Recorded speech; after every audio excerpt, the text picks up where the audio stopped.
فاروق اشرف جب جب جو بھی کہتے ہیں تب تب وہی کرتے ہیں. اب اعلیٰ کوالٹی، وسیع رینج، واجبی قیمت اور معیاری خدمات کی پیشکش کر رہے ہیں. ملکہ فرنیچرز، روبرو والٹا ہوٹل، مغل پورہ، حیدرآباد. شہنشین پر تشریف فرما سبھی سیاسیوں کو، سبھی قائدین، اختصار کا حکم دیا گیا ہے. بہت سی باتیں اس جلسے میں سننے کو ملی. کہیں پہ شیعہ وقف بورڈ کی بات، کہیں پہ شیعہ سنی اختلافات کی بات. تو میں یہی کہوں گا کہ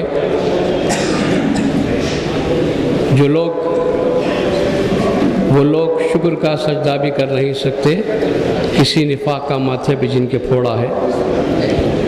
عزیزان محترم، اس سے قبل اسکیمات کی بات چل رہی تھی.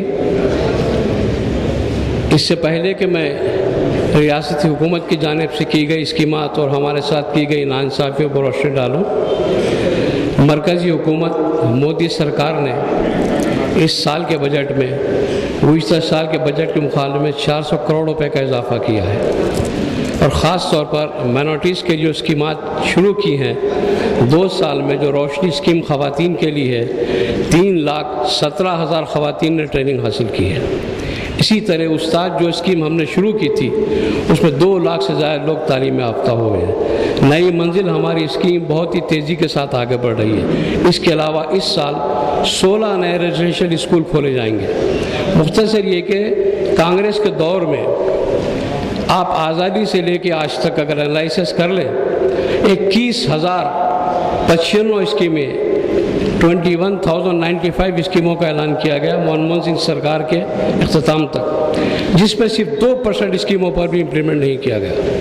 اس کے برخلاف ہماری سرکار جو بڑی تیزی سے اس کو امپلیمنٹ کر رہی ہے، اس سے اقلیتوں کو فائدہ اٹھانا چاہیے. بلکہ یہاں پر یہ ہو رہا ہے کہ اسٹیٹ گورنمنٹ ہمارے بجٹ کا مس یوز کر رہی ہے. میں اس سے نشین پہ بیٹھے ہمارے رام چندر جی اور اقلیتی مورچہ کے نیسر صاحب سے بولوں گا کہ مسلمانوں کو، اقلیتوں کو، عیسائیوں کو، سکھوں کو تمام گورنمنٹ کی اسکیمات سے بغیر لگنے کے اسپیشل فلمز قائم کریں، کیونکہ اخبارات بھی ہمارے ساتھ ناانصافی کر رہے ہیں. آپ نے دیکھا کہ مولانا آزاد فاؤنڈیشن کے لیے ہم لوگوں نے 113 کروڑ روپے شروع کیے. نئی روشنی ہماری اسکیم چونکہ اچھی چل رہی ہے، اس کے لیے 156 کروڑ کی 176 کروڑ ہم نے کر دی. یعنی اس سال 50 کروڑ کا اضافہ کیا. مدرسہ بورڈ کے لیے ہم نے اسکیمات شروع کی. اور جہاں تک بی جے پی اور مسلمان کا سوال ہے، گزشتہ سال کے انتخابات میں 2014 کے دیکھا کہ ہندوستان بھر میں بی جے پی نے کہیں 12، کہیں 15، آخری 17% تک مسلمانوں کو ووٹ حاصل کیے ہیں. بہت ساری غلط فہمیاں دور ہوئی ہیں اور بھی دور ہو سکتی ہیں جب آپ پارٹی کی خریبائیں آپ کو پتہ چلے. بات شیعہ وقف بورڈ کی نکلی تو یہ کہنا ضروری سمجھتا ہوں کہ جیسا مولانا فرمائے تھے ہمارا حق ہم کو دے دو، ان کو تو ایسے ہی دینا چاہیے تھا. شیعہ وقف بورڈ کی لڑائی 50 برس سے چل رہی ہے. 1963 میں پہلی بار شیعہ کانفرنس نے سکندرآباد کی عدالت میں کیس ڈالا، اس میں بھی ہم جیتے. یہ سلسلہ ہوتے ہوتے جب ہائی کورٹ پہنچا تو اس وقت کے چیف جسٹس امریشوری اور پانڈورنگا راؤ نے ایک فیصلہ صادر کیا کہ آندھرا پردیش کے تمام معاشور خانہ جات، علاوہ جات، آستانہ جات، علم مبارک، پنجہ، یہ سب شیعہ پراپرٹی ہے. اب عالم عمر جلیل اور سی او اگر جو بولتے ہیں کہ ہماری 1% جائیداد ہے، میں ان سے یہ پوچھنا چاہتا ہوں کہ آپ کورٹ کے فیصلوں کو ماننا چاہتے ہیں یا اپنے فیصلوں کو؟ اگر یہ بات غلط تھی تو ہمارے پاس سپریم کورٹ تک کیوں آئے آپ ہم سے لڑنے کے لیے؟ کبھی کوئی اسٹیٹ گورنمنٹ شیعہ وقف بورڈ کے خلاف سپریم کورٹ نہیں گئی. صرف وقف بورڈ آئے تھے، وہاں پہ بھی ہزیمت اٹھانی پڑی. انہوں نے اسٹے مانگا تھا، سپریم کورٹ نے اسٹے دینے سے انکار کیا. یہ کہا کہ آپ جائیے اور اپنا بورڈ بنائیے. لیکن کانگریس حکومت نے، تیلگو دیشم حکومت نے ٹال مٹول کی پالیسی اختیار کی. اب مجھے لگتا ہے موجودہ سرکار بھی انہی کے نقش قدم پر چل رہی ہے. میں یاد دلاتا ہوں بدم بالریڈی صاحب کو، انہوں نے 0 اوور میں شیعہ وقف بورڈ کا مسئلہ اٹھایا تھا اسمبلی میں. آپ کو یاد ہوگا نریندر بھائی صاحب نے بھی اس مسئلے پہ بات کی تھی.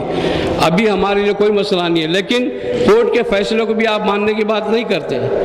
چیف منسٹر کو غلط باور کیا جا رہا ہے. چیف منسٹر کا کام ہے کہ وہ اسپیشل ایک کمیٹی فارم کرے، فارم کر کے پوری چیز، اب جیسا آپ 1% کی بات کر رہے ہیں، ہم 33% کی بات کر رہے ہیں. آپ بتانے کی کوشش کر رہے ہیں کہ 15% ہماری جائیداد ہے ہی نہیں تھی، تو پھر آپ چھوٹی عدالت سے لے کے عدالت عالیہ تک کیوں آئے ہمارے ساتھ؟ آپ اس کا جواب دیجیے اگر آپ کے پاس نہیں ہے. اگر آپ کورٹ کے فیصلوں کو نہیں مان سکتے اور کس بات سے آپ کہتے ہیں کہ ہماری سرکار سیکولر سرکار ہے؟ میں اس من سے مطالبہ کرتا ہوں کہ گورنمنٹ بلا تاخیر جو ہے فوری شیعہ بورڈ کی تشکیل کا راستہ اختیار کرے اور ایک کمیٹی بنا کر وہ جانچ کرنا چاہتے ہیں، کیونکہ وقف بورڈ جو کانسٹیٹیوٹ ہوا ہے اور جو الیکشن انہوں نے کرایا وہ بھی لیگل ہے. سبھی جانتے ہیں، خانندہ نوجوان بھی یہاں بیٹھے ہیں، یہ سمجھتے ہیں کہ جو بورڈ کانسٹیٹیوشن ہے اس کو کورٹ میں چیلنج کیا جائے تو یہ بھی لیگل ہے. آپ اس سے سمجھتے ہیں ایڈوکیٹ صاحب ہمارے. تو جس طریقے سے ہمارے ساتھ انصاف کر، لیکن میں نوجوانوں کو ایک بات بتانا چاہتا ہوں کہ آپ کو وقف بورڈ صرف عدالتی فیصلوں سے ملنے والا نہیں ہے. آپ کو جمہوری طریقے سے احتجاج کرنا پڑے گا، نمائندگیاں کرنا پڑے گا، تب کہیں جا کے آپ کو یہ بورڈ ملے گا. مخالفت میں بھی لوگ آئیں گے، موافقت میں بھی لوگ آئیں گے. اسی من سے میں فائدہ اٹھانا چاہتا ہوں کہ MLC صاحب سے کہ آپ جائیں اور ہماری نمائندگی کریں، بلکہ تمام سیاسی جماعت جو سیکولرزم پر یقین رکھتی ہیں، جو انصاف کی بات کرنا چاہتی ہے، انہیں چاہیے کہ حق کا ساتھ دیں.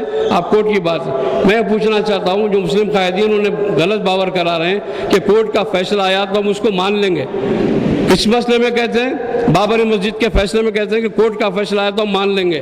بھائی یہ بھی تو کورٹ کا فیصلہ ہے، کیوں نہیں مان رہے؟ وہ کیسے مانیں گے آپ؟ تو یہ آپ کو بہت بڑا چکر دیا جا رہا ہے. اس چکر میں نہ آئیں. آپ احتجاج کے لیے تیار ہو جائیں. آپ لوگ کو پرامن طریقے پہ جمہوری دائرے میں احتجاج کرنا ہے. Thank you. فاروق اشرف جب جو بھی کہتے ہیں تب وہی کرتے ہیں. اب اعلیٰ کوالٹی، وسیع رینج، واجبی قیمت اور معیاری خدمات کی پیشکش کر رہے ہیں. ملکہ فرنیچرز، روبرو والٹا ہوٹل، مغل پورہ، حیدرآباد.